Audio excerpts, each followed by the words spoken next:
né, da TV e Rádio Web Nossa Terra. Eu quero agradecer pelo convite, parabenizar pelo trabalho que você vem fazendo e desejar que seja feito aqui um debate qualificado, um debate onde nós consigamos trazer informações relevantes para o povo de Maracanaú.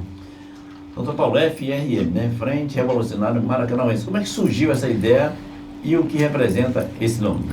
A Frente Revolucionária Maracanauense, FRM, ela surgiu no ano de 2021 em decorrência, né, de burocracias internas do meu antigo partido, que é o PSOL. Né? A gente identificou que existiam algumas dificuldades burocráticas dentro do partido que nos impedia de fazer uma atividade política, digamos assim, mais próxima, né, do povo, uma atividade política mais orgânica. E em decorrência disso, a gente, como alternativa, criou, né, a Frente Revolucionária Maracanauense. Hoje ela é composta, é uma organização política pequena, é uma organização política suprapartidária, ou seja, ela não está subordinada a nenhum partido, e ela é formada por 4 membros, né, que sou eu, o Alisson Duarte, que é um professor, mestre em educação brasileira, pelo Fábio Rodrigues, estudante de jornalismo, e pelo Gladson, estudante de direito. Né? Esses são os membros orgânicos hoje da Frente Revolucionária Maracanauense. Nós não estamos em nenhum partido, né, nenhum partido político, mas entendemos que a arena política ela pode ser disputada e trabalhada fora do ambiente institucional dos partidos políticos. Né? Então, é uma organização política que tem, sobretudo, um compromisso com as demandas, né, populares do povo de Maracanaú.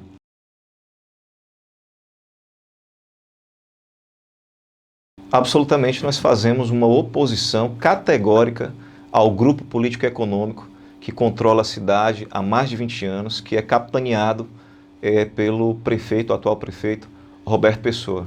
A gente vê, como o senhor falou, 20 anos, né? Vamos falar aqui das últimas eleições. Foi um negócio bem complicado, inclusive saiu até em muitas mídias que houve até fraude nesse. O senhor pode falar alguma coisa sobre isso? Sim, posso. Sem medo de errar, Elmer, essas foram as eleições mais caras de Maracanaú. Né? A gente que transita pelos corredores políticos do município sabe que tem vereadores que gastaram mais de R$1 milhão. Né? Há quem fala que teve vereador que gastou 2, 3 milhões de reais. Né? Quando você pega, o Elmer, o salário de um vereador, que hoje está por volta de 17.300, se eu não estiver enganado, e multiplica por 4 anos, não chega ao valor que, em tese, foi investido por esses candidatos. Né? Então, a gente fica se perguntando como é que eles vão ter retorno desse direito. Na verdade, a gente sabe como é que é. Né? A gente sabe como é que funciona esse ambiente. O fato é que a política, ela, em Maracanaú, é um reflexo do Brasil, ela está degenerada. Né? Ou seja, não existe mais um compromisso com pautas populares, com um programa que vá beneficiar os interesses da população. Né? Os compromissos são econômicos e no Maracanaú, assim como no Brasil inteiro, tem uma elite que é formada ali pelo setor comercial e industrial, que investe pesado na campanha, né? E quando eu digo investe pesado na campanha, a gente tem que pensar que, por exemplo, um empresário, ele não doa para a campanha eleitoral. O empresário ele faz um investimento, né? E esse investimento, ele cobra caro, o retorno disso sai muito caro e vai refletir nos nossos serviços de saúde, por exemplo, na educação, na infraestrutura, na cultura, enfim. Então, essa é o sistema político que nós chamamos sistema político apodrecido, né, que se estabeleceu no Brasil, e em Maracanaú é um reflexo disso. Né? Doutor Paulo, a gente vê muita população falar sobre o transporte gratuito. Na realidade, esse transporte não é gratuito, né, doutor Paulo? Isso que é fornecido à população, né?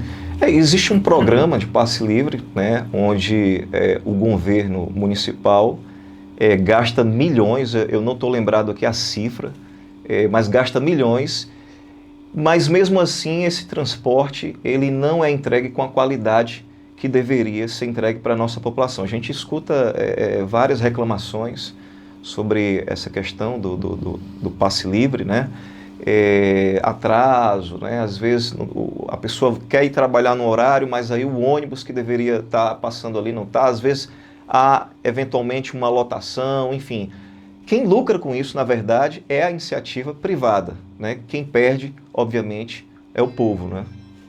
Que era para oferecer uma condição boa, né, doutor? Não está dando aquela condição da pessoa se locomover dentro do município, né? Sim, sem dúvida. E paga-se caro, né? Sim. O senhor tem um percentual que é pago por cada ônibus daquele? Não, a cifra, ela está em torno de milhões, né? Eu não recordo, e aqui em respeito ao ouvinte que está nos assistindo, e para não correr o risco de errar, essa cifra, eu não tenho ela, mas eu acho que ela passa dos 5 milhões. Por né? cada veículo? Não, é um contrato, né? Um contrato, enfim, isso.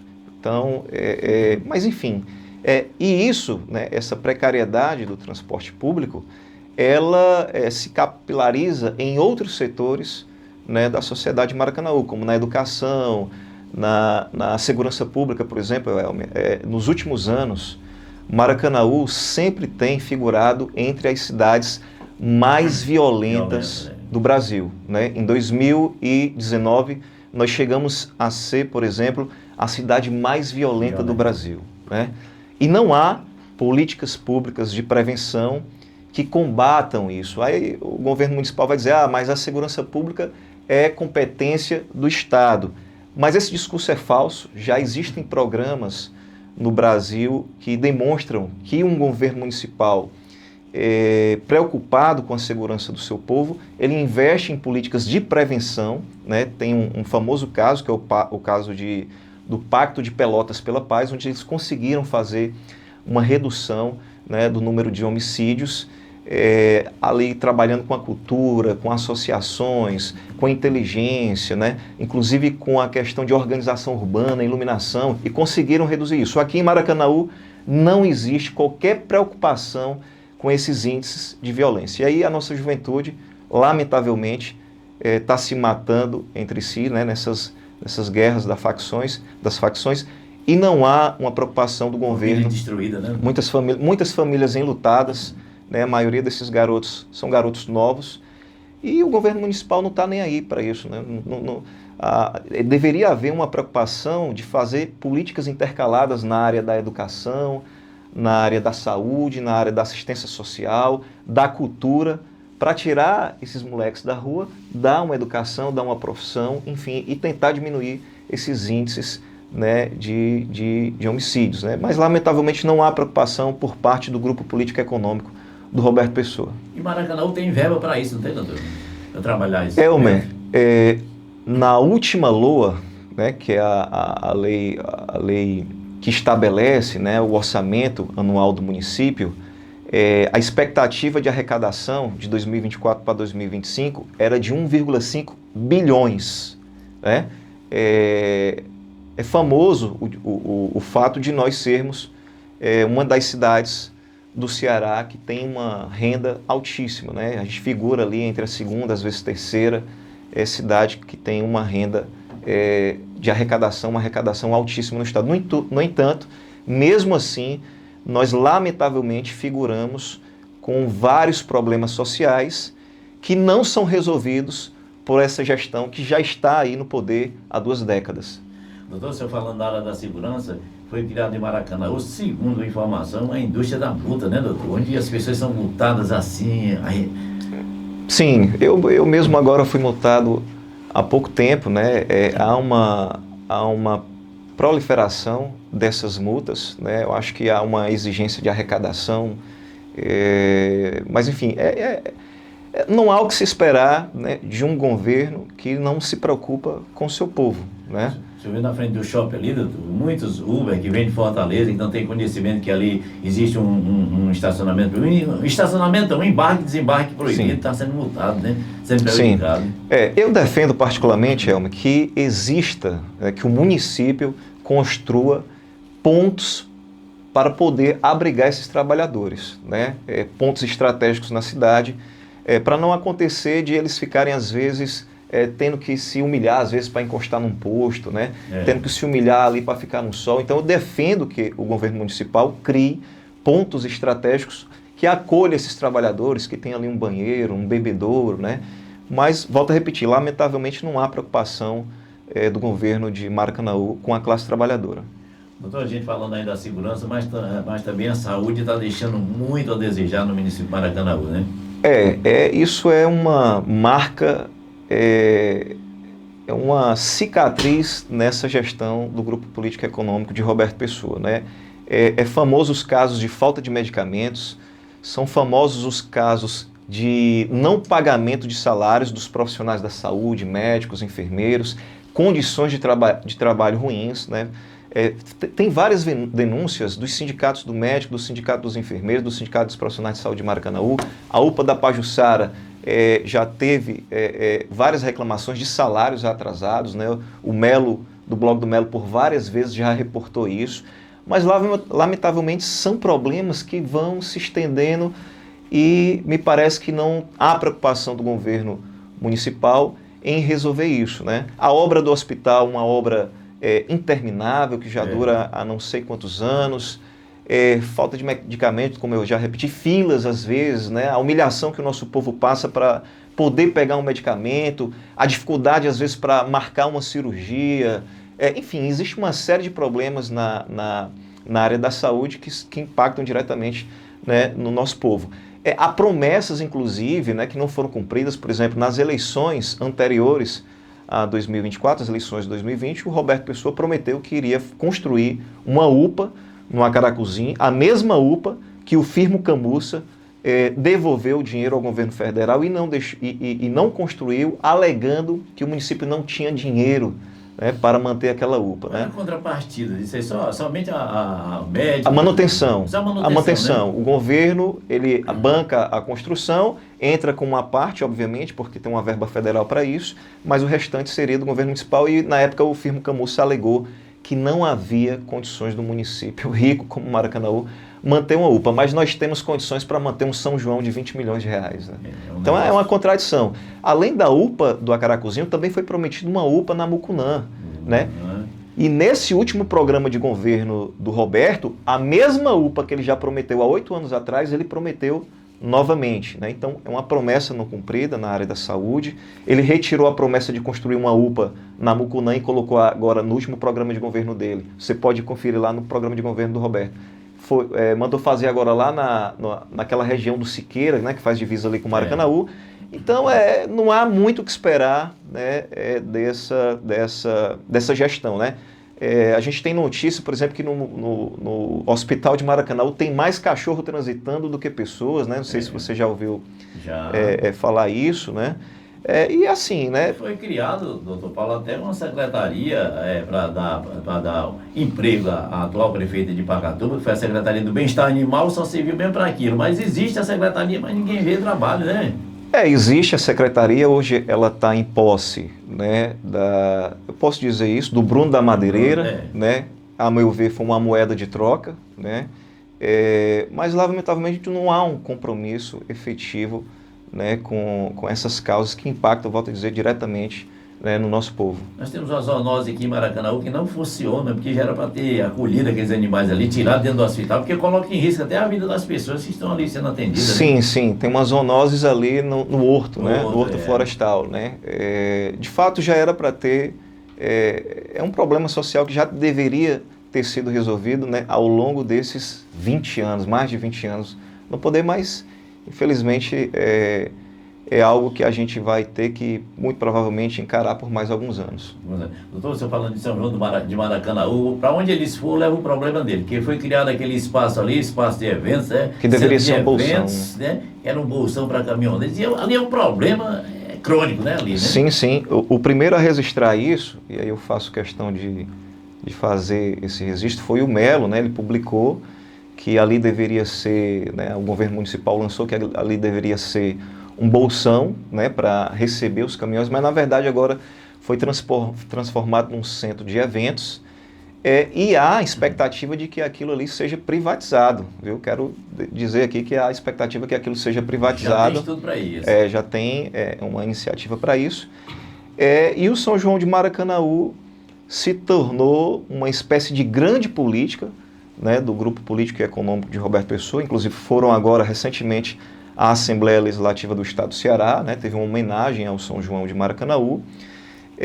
E aí a gente entra, Elmer, e é um assunto muito caro para mim, a gente entra no setor da cultura, né? Porque o São João de Maracanaú envolve a cultura, né? E aí gasta-se milhões ali. Imagine você, a última vez que a gente fez análise das despesas do São João de Maracanaú, nós estávamos na casa de mais de 12 milhões de reais, agora, o último São João. Grande parte desse dinheiro vai basicamente para dois grandes setores: as empresas de estrutura de evento e as grandes bandas. Ora, um empresário de uma banda como Wesley Safadão, que vem aqui, Elmer, e recebe seu 1 milhão, ele não vai pegar esse dinheiro e vai gastar na padaria do seu Francisco, lá no Horto, vai gastar no mercantil do seu João, lá no Timbó. Ele pega o seu dinheiro, coloca no bolso e vai embora, né? A gente fez um estudo para ver como é que ficava a arrecadação nesse período, né? E a gente observou que, de fato, há ali um crescimento da arrecadação entre os meses de junho e julho, mas esse crescimento não passa, Elmer, dos 2 milhões de reais. Então, se esse crescimento da arrecadação não ultrapassa isso, e eu estou gastando mais de 20 milhões de reais, 12 milhões, 20 milhões, no São João, então não está compensando. Tem alguém ganhando com isso, e não é o nosso povo, tá? E não é o nosso povo. A cifra que é gasta com esse investimento, né, no São João de Maracanaú, ela poderia ser utilizada em políticas públicas de geração de emprego perene, porque o São João de Maracanaú, eles dizem assim, São João de Maracanaú gera emprego, mas é uma coisa muito sazonal. Por quê? Porque é um período ali de um mês, é muito rápido. Com 20 milhões você consegue fazer uma política perene que dure o ano todo para o setor cultural, para conseguir ali fazer um planejamento, por exemplo, para o pessoal que faz as quadrilhas juninas, né, o maracatu, o pessoal do audiovisual, da dança, do teatro. É possível fazer uma política para o ano inteiro e gerar emprego para o ano inteiro, né?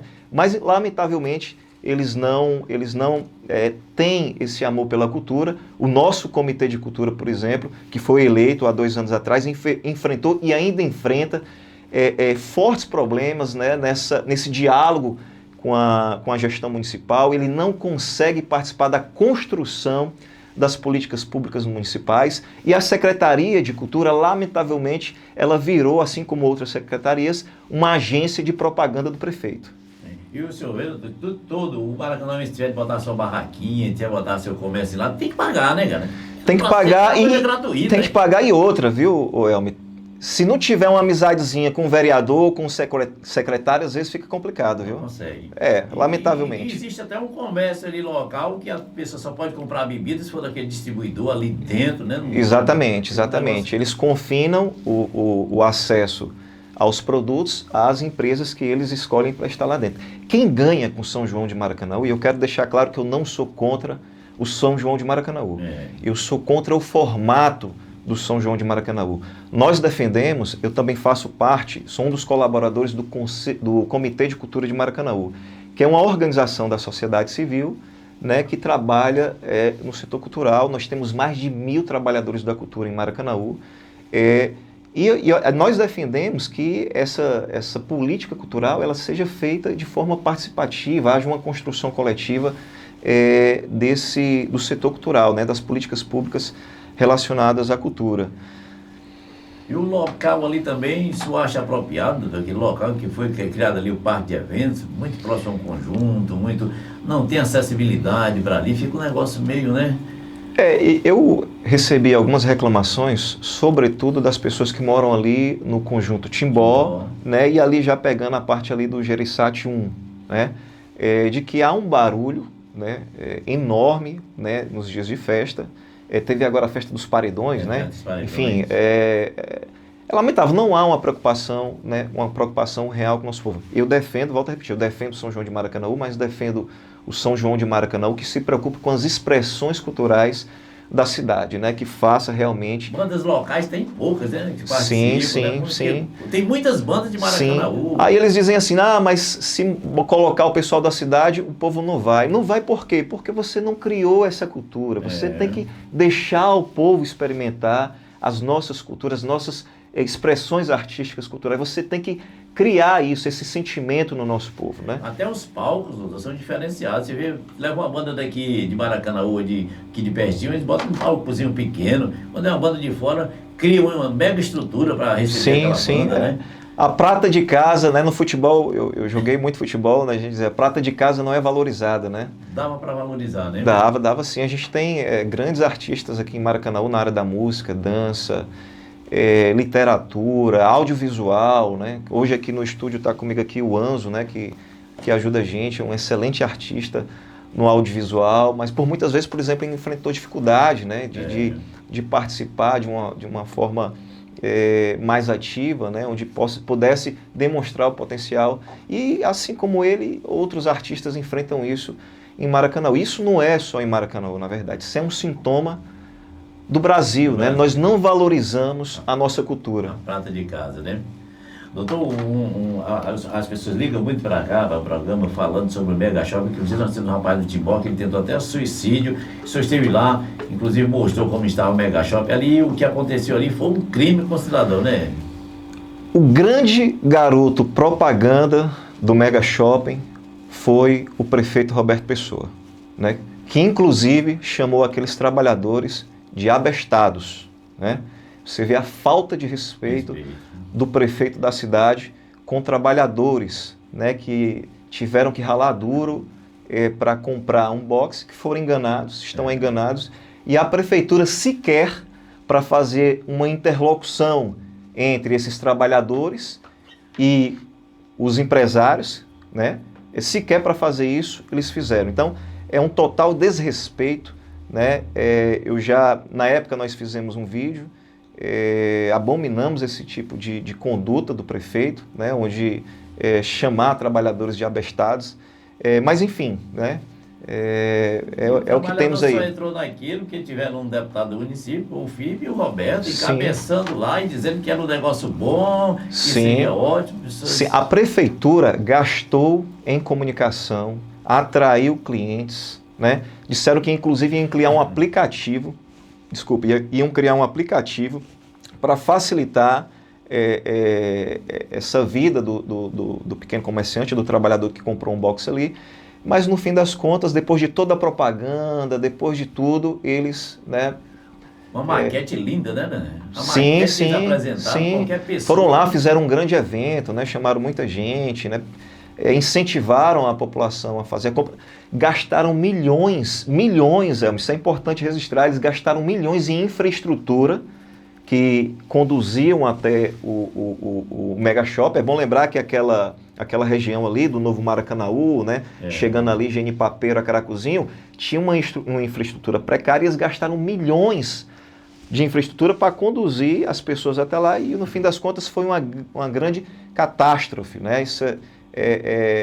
E o grande culpado, a meu juízo, é o Roberto Pessoa. Eles alegam que não podem ter responsabilidade, mas a meu juízo, eles têm responsabilidade sim. Se não tiver jurídica, ao menos moral. E deveriam, né, mandar aqui uma mensagem para o Roberto Pessoa. O senhor deveria, pelo menos, pedir desculpa àqueles trabalhadores que foram enganados, né, por esse projeto do Mega Shopping de Maracanaú. Colocar um serviço à disposição desse pessoal para defendê-los e para ir atrás dos direitos dele, né? Sim, exatamente. Tem um rapaz aqui do Timbó que ele rodava de Uber, vendeu o carro Uber dele por 60 mil reais e investiu todo ali. O rapaz depois tentou suicídio. Quer dizer, o cara desse merecia pelo menos ter o respeito da prefeitura. O trabalhador fica no prejuízo. Agora eu pergunto, será que esses empresários que investem nas campanhas desse grupo político ficam no prejuízo?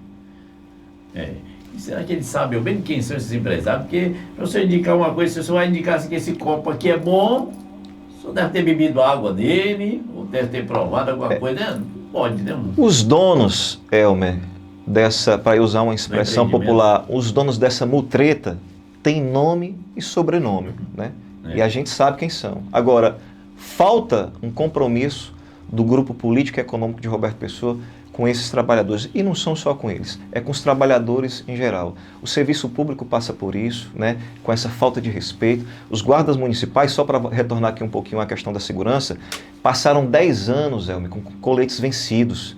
Horas extras, o cara trabalhou 1 ano, estava sem receber hora extra.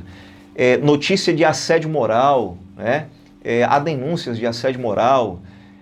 Há denúncias que houve até um disparo de arma de fogo dentro da Guarda Municipal, né? É um total desrespeito com os trabalhadores da segurança pública. Teve agora o concurso, né? Teve os aprovados, não foram chamados, eu não sei, parece que iam chamar, não sei se chamaram, enfim. Na educação, os professores enfrentam dramas porque não têm seus planos de carreira efetivados, como diz a lei. Na área da assistência social, na área da saúde, como eu já falei, enfim, é generalizado, né? Esse grupo político, ele só se preocupa com os próprios aliados, né? Com o próprio umbigo.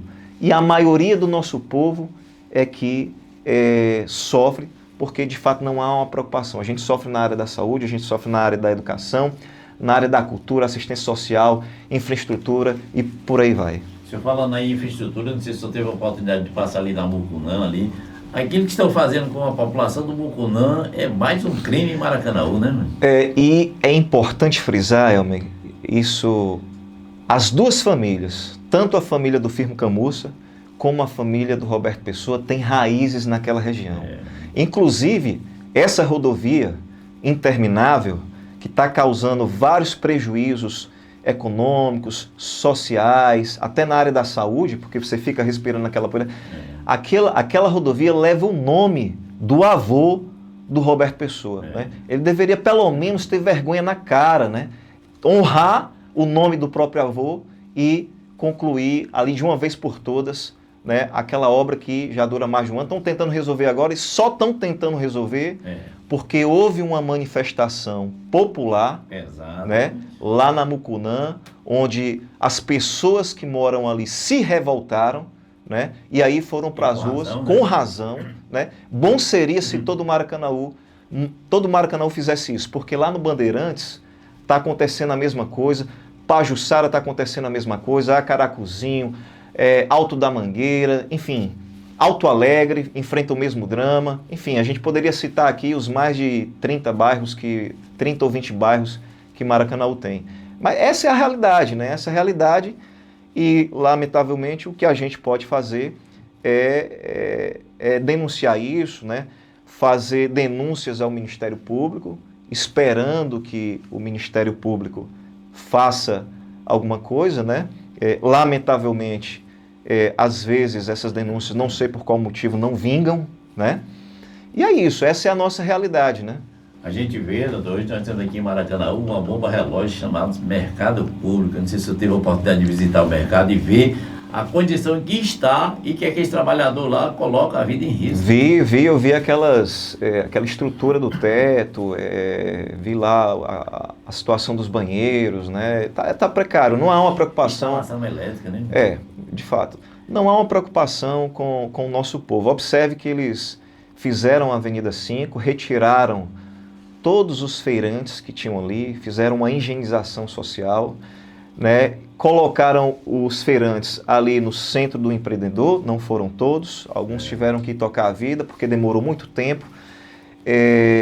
E sim, morreu, aquele comércio da Avenida Central morreu e os feirantes que estavam ali não receberam uma estrutura adequada para sobreviver. Muitos foram-se embora, porque de fato a gente tem que ter isso em mente.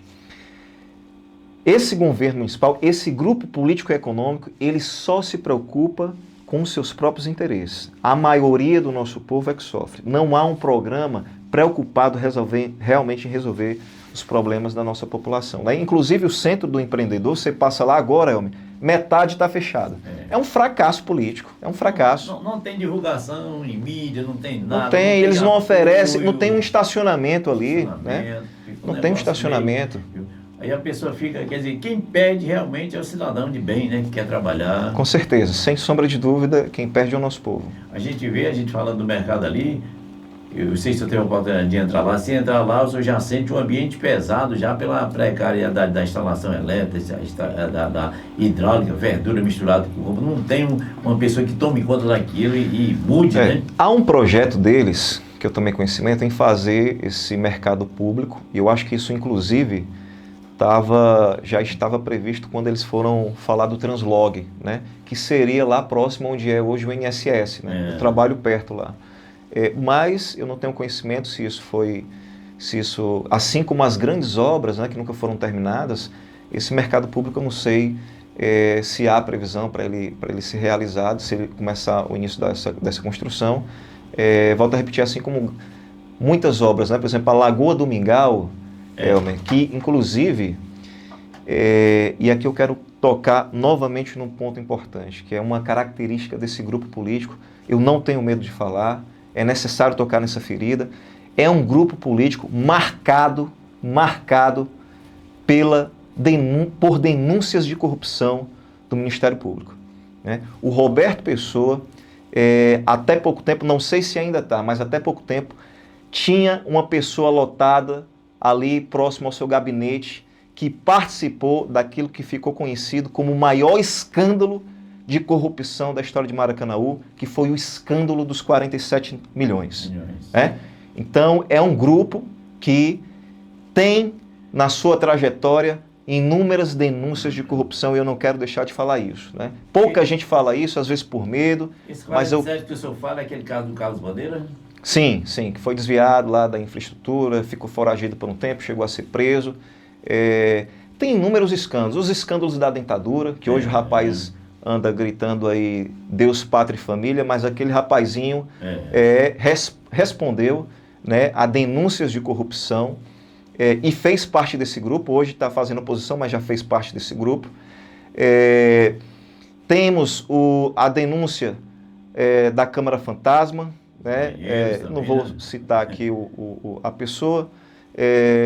Tem o escândalo dos banheiros, tem Bola Fora, Secretaria de Operação Bola Fora da Secretaria de Esporte, Câmara Fantasma, Suede, escândalo dos 47 milhões. Enfim, se a gente for contar aqui, escândalo das flores, né, na época do Firmo Camussa, tem uma denúncia do Ministério Público sobre isso.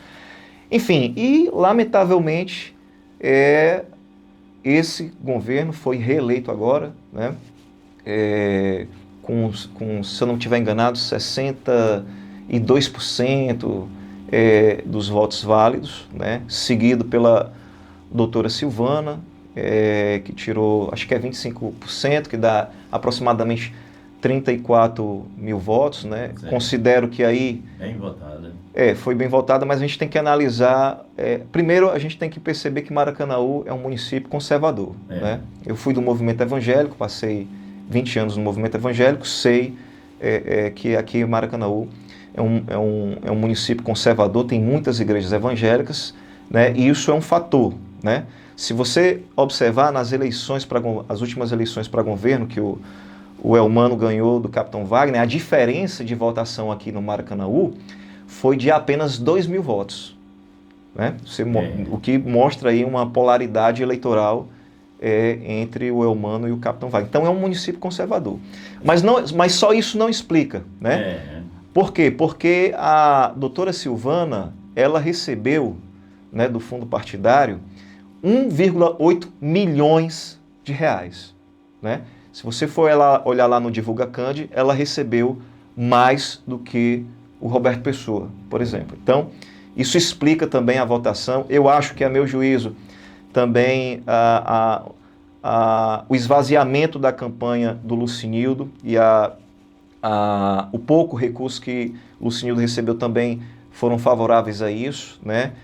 E também acho, isso aqui é só uma opinião, que uma certa rejeição por conta do Lucinildo ter feito parte do grupo político e econômico do Roberto Pessoa levou a alguns desses votos migrarem para a doutora Silvana. E o Roberto ganhou porque teve um investimento pesado, né, na campanha, e a gente tem que pensar o seguinte: quem define, a gente não pode ser ingênuo, quem define a campanha, o que define a campanha no Brasil em 99% das vezes, é o poder econômico. Né? É o poder econômico. Né? Então tem denúncias de candidatos a vereadores aí, dizendo ele comprou voto, os próprios, eles mesmos, da base do grupo. Eles compraram voto a 100, 200, 300, enfim. É uma palhaçada, né? E a gente naturalizou isso, né? A gente acha que comprar voto é uma coisa natural, né? Então tem vereador aí também, né? Que fica moralizando, mas no dia da eleição está comprando voto, né? Isso é uma hipocrisia, né? Isso é uma demagogia, né? Então a gente repudia tudo isso, né? Enfim, né? A gente pode passar o dia todo falando aqui. Falando de vereador, como é que o senhor vê uma Câmara sem oposição, sem ninguém para pelo menos construir uma ideia contra, né? Alguma coisa. Isso faz parte, Elmer, não existe essa suposta divisão democrática dos poderes, né? Isso não é só a nível municipal, né? Isso é a nível nacional, né? O que há é uma espécie de acordos que vão estabelecendo os interesses do grupo político e econômico que está no poder, né? Aqui em Maracanaú, são 21 cadeiras, estabelecidas lá pela Constituição, né? Dessas 21 cadeiras, nós não encontramos nenhuma oposição que tenha compromisso com o povo. Por quê? Porque todos eles estão comendo na mão do prefeito. Todos eles, sem exceção, estão comendo na mão do prefeito. Até aqueles que se dizem que não fazem parte, assim, estão ali para ajudar a população, todos eles estão comprometidos. Parecer sem parecer. Né? Nesse sentido, a direita e a esquerda são relativizadas, né? Tem vereadores que se dizem bolsonaristas, tem vereadores que se dizem petistas, mas na hora do poder, todos eles estão juntos e misturados, se abraçando, se beijando, porque o que importa para eles não é ideologia, não é compromisso com o nosso povo, o que importa para eles é o poder. Né? Então, me ligou aqui um vereador há pouco tempo, né? E conversando comigo, ele disse, pai, mas por que tu não... Era um assunto da Câmara, e sim, por que você não vota contra? Não, é porque eu tenho cargos na prefeitura. Me perder as boquinhas, né? Então, assim, estão completamente comprometidos. Esse sistema político está apodrecido. Então, a nossa Câmara de Vereadores, ela precisa de uma oposição. Ela precisa que se tenha uma oposição séria, qualificada e, acima de tudo, pegue o dinheiro desses canalhas, quando eles oferecem, esfregue na cara deles. Né? E tem um compromisso com o povo. E tem que ser uma oposição, Elmer, não é uma oposição de gabinete, é uma oposição que ande com o povo, que enfrente de frente esse grupo político e entenda os dramas da população. Nós tínhamos ali um cara que trabalhava muito pela comunidade, não sei se você concorda comigo, que era o pastor Neto, né? Que antes mesmo da eleição, ele chegou para mim e disse, rapaz, eu vou sair porque eu não concordo. Você conhece o pastor Neto? Conheço o pastor Neto, inclusive na época que eu participei do movimento evangélico, eu fui algumas vezes, né, para a igreja, ele estava lá, inclusive chamei ele há pouco tempo para tomar um café, né, porque ele já foi vereador, né, enfim, somos de campos políticos opostos, eu sou um homem declaradamente de esquerda, ele é um homem de direita, mas a gente chamou ele para um bate-papo, né, por quê? Porque no último período, é preciso reconhecer isso, tá? O pastor Neto era o único que fazia fiscalização em Maracanaú. Mas aí a gente também não pode esquecer o passado. O pastor Neto, durante muito tempo, também fez parte da base do prefeito Roberto Pessoa, mas no último período era o único que ainda ensaiava fazer alguma crítica. Coisa, né? Então, a gente chamou ele para conversar, ele se recusou aí, eu entendo, né? Somos de campos políticos opostos. Mas ainda entendo que havia limitações muito sérias ali no pastor Neto, discordo categoricamente de muitas coisas dele, mas é preciso reconhecer que no último período ele era o único que ainda fazia ali algumas críticas, mas o fato é que a Câmara de Vereadores de Maracanaú é uma menina de recados do prefeito, né? Como disse um amigo meu, é uma cozinha do executivo, né? E hoje coordenada pelo vereador e colega meu de profissão, advogado, doutor Rafael Pessoa, que a propósito disso nós fizemos há pouco tempo uma solicitação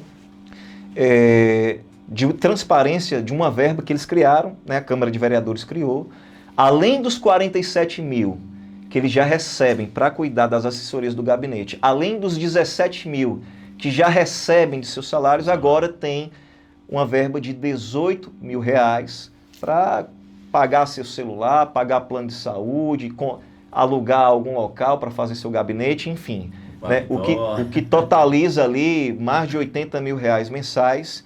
E a gente foi pedir, fez esse pedido de transparência, nós fizemos junto com o Ricardo Melo, do blog do Melo, e no podcast do Olhar Inclusivo, né, do nosso amigo repórter também, Alex, ele foi dizer que tinha entregue essa transparência. Mas é mentira. A gente pediu os recibos, as notas fiscais, né, a prestação de conta dessa verba, e ele não entregou e não vai entregar, porque não há transparência em Maracanaú. Não há transparência em Maracanaú. Doutor Paulo, nós temos ali em frente à Câmara Municipal, para mim, um dos maiores crimes de Maracanaú, que é aquele estádio abandonado, né? Sim, com certeza. É epidêmico, né? Você observa ali, tem o estádio de Maracanaú, aí você anda um pouquinho, tem a urbanização, revitalização da Lagoa de Mar, que nunca foi concluída. Quando você passa ali na avenida, você vê os pilares, você vai àqueles quiosques quebrados, né? Você vai naquela quadra já em frente ao liceu, abandonada. E aí, se você continuar andando pela cidade, você vai começar a encontrar obras. Aí você anda mais um pouquinho, chega no hospital, né? Então, se você anda pela cidade, você encontra inúmeras obras que em 20 anos o Grupo Político e Econômico de Roberto Pessoa não conseguiu terminar. Aí agora fizeram um empréstimo, 2 empréstimos milionários, e foi aprovado assim, sem nenhuma discussão, sem saber se o município tinha, porque o mínimo que nós esperávamos era que um vereador tivesse discutido se o município tinha ou não capacidade financeira para fazer aquilo ao longo do tempo, porque um orçamento de 1,5 bilhões dá para fazer muita coisa, realmente. Dá para fazer muita coisa. Mas aí, enfim, aí esse dinheiro não vai ter fiscalização. Eu vi o discurso do Rafael Pessoa dizendo que não, isso vai ser fiscalizado, tem os órgãos de controle externo. Isso é balela, isso não vai ser fiscalizado, né? Eu tive notícia que nessa avenida da Mucunã, um trabalhador da obra me falou o seguinte, era para eles terem feito, por que está se desmanchando? Era para eles terem feito a retirada do solo de 60 centímetros e não fizeram. Por que não fizeram? Né? Infelizmente é assim que funciona, né? Está naturalizado isso, esse grupo aí está no poder. Eu não tenho expectativa que esse grupo político ele saia, né? Ele tem uma unidade, claro que é uma unidade de conveniência, né? Porque a gente tem ali pelo menos 2, há quem diga 3 grupos dentro do grupo político do Roberto Pessoa, né? E aí eu poderia até citar os nomes, né? Temos o Gerson ali de um lado, temos o Firmo de outro, né? Podemos pensar ali no Rafael Pessoa como um terceiro, né? Não sei.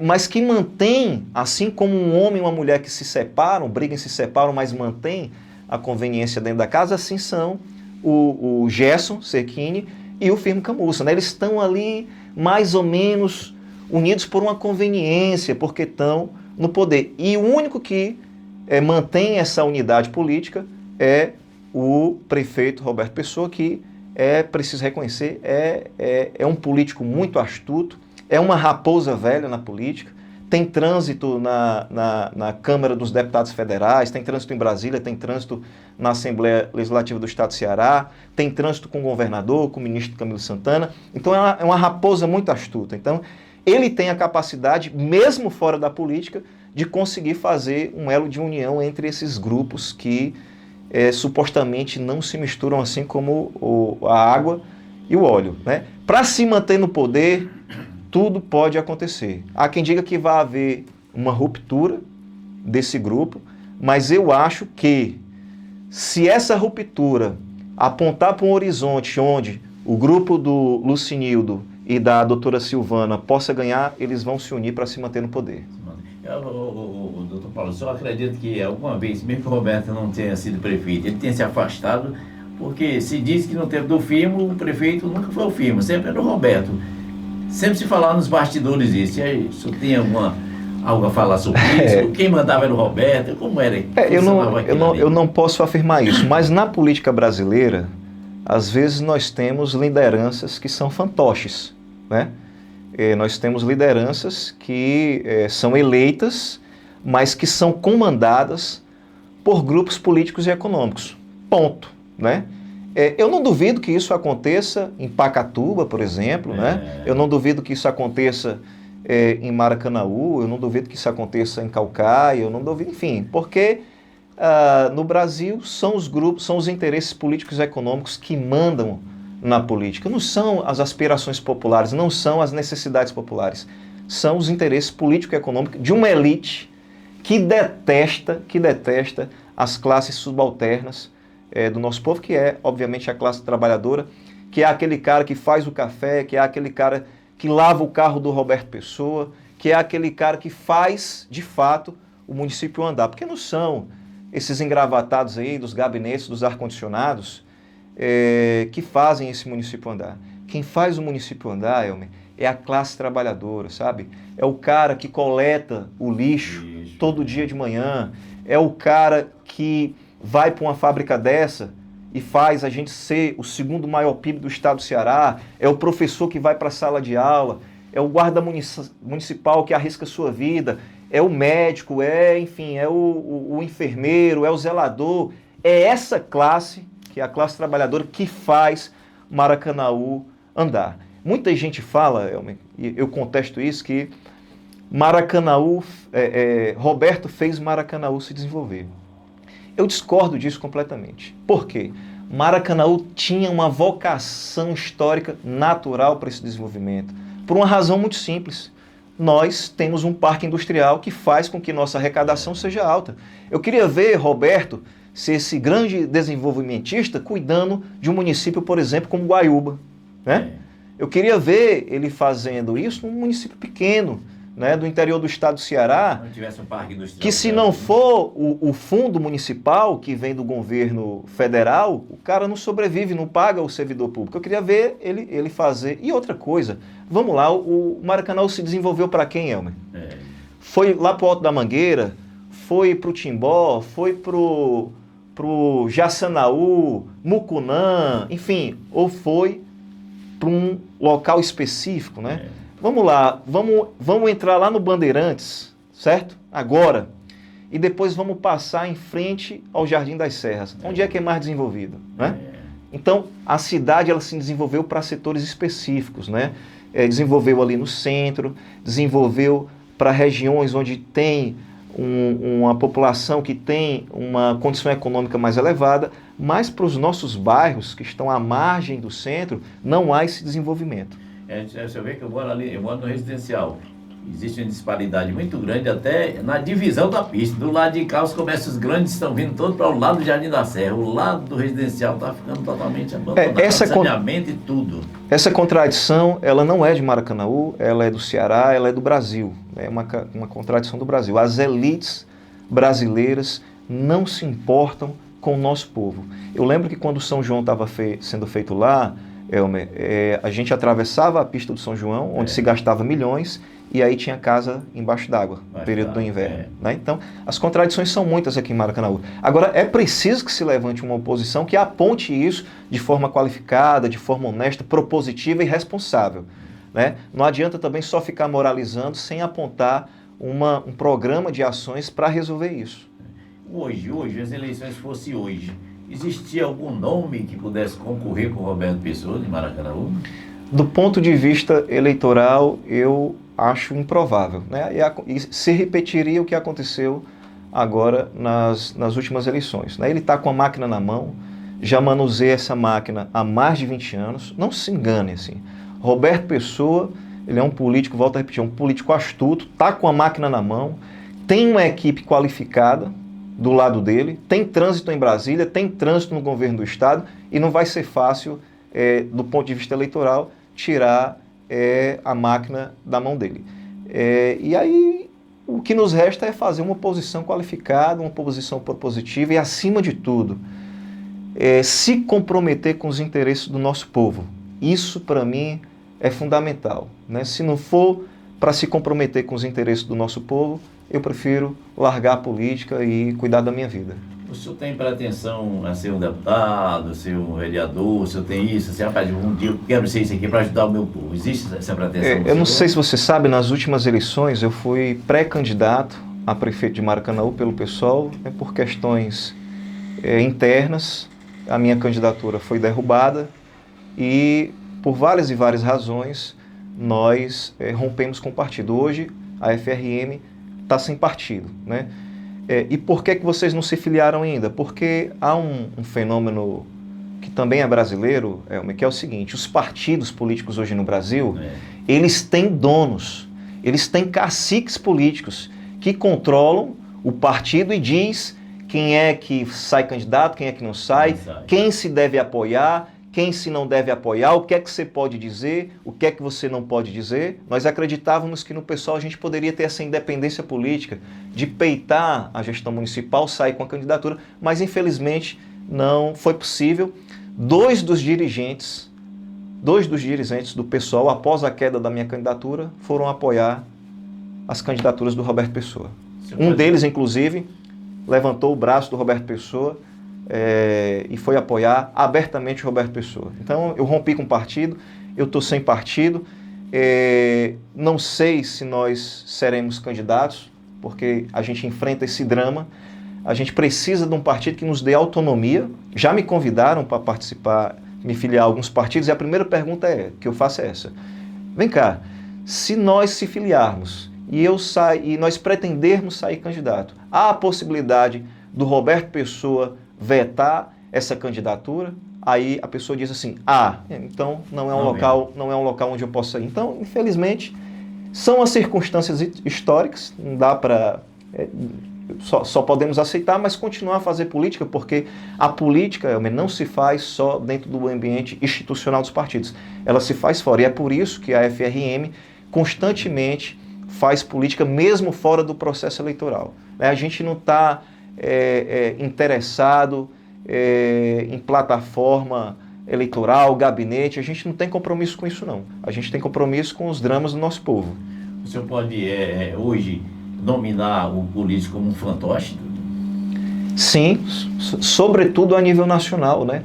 O Congresso Nacional, hoje, ele é um fantoche das elites que comandam o Brasil, né? Não é o PT que comanda o Brasil, Elmer. Não é o PT que comanda o Brasil. É ilusão dizer que o PT comanda o Brasil. Quem comanda o Brasil é uma fração, né, das elites que impõem os seus interesses aos governos, né? Seja ele o governo Bolsonaro, seja ele o governo PC. A gente tem que ter noção disso, né? O próprio Bolsonaro reconhece que é difícil governar porque quem pressiona as ações políticas no Brasil, como deve funcionar essa máquina da política, são os interesses políticos e econômicos. Não é o PT que manda na política. Quem manda na política no Brasil são os interesses políticos e econômicos de uma elite mesquinha, antinacionalista, que detesta o Brasil, que faz os seus investimentos no exterior, pega dinheiro daqui e leva para lá, e que não tem compromisso com o nosso povo. Simples, né? É simples assim. Então, assim, enquanto uns ficam brigando, né, cada um defendendo seu líder, né, o fantasma do fascismo e do comunismo, enquanto eles ficam fazendo isso, o grande ator que realmente está em guerra, que são as classes subalternas e as elites brasileiras, né, o grande ator, que é a elite nacional, vai tocando o seu barco, ganhando dinheiro a custo do suor e do sangue do nosso povo, né? Então, eu encaro, né, o político brasileiro, na sua grande maioria das vezes, como fantoche dos interesses políticos e econômicos, né? E o Centrão é uma expressão acabada disso, né?